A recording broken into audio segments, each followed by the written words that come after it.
Y'all, it has become so disheartening and downright shameful how many black preachers are preaching white supremacy from the pulpit in blackface.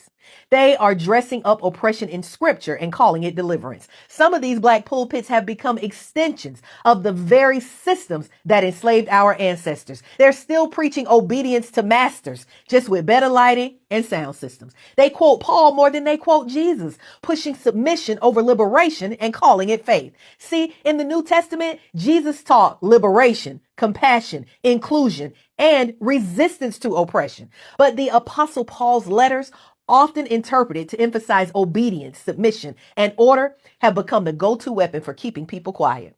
And what too many black churches are really doing is pacifying black people with promises of heaven while all hell breaks loose right here on earth.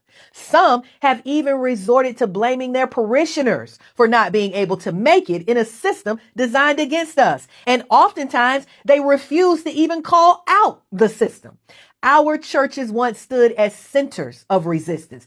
Harriet Tubman prayed before she moved. Dr. King strategized from a pulpit. Our grandmamas turned church basements into war rooms for voter drives and freedom marches. But now, too many black pastors are protecting their proximity to power and profit, not the people they claim to prophesy to. They preach unity while they mean silence, forgiveness when they mean forget, blessings while cozying up to the same politicians who keep our communities broken, policed, and poisoned. And they peddle respectability politics because y'all know a respectable Negro in a suit and tie has never been a threat to white fragility or white supremacy, right? Child, please miss me with all of that. So let me be clear. If your pastor sounds more like a politician than a prophet, you're not in a church, baby. You are in a plantation chapel with a praise team. What you need to do is hold up that index finger and kindly excuse yourself from that congregation.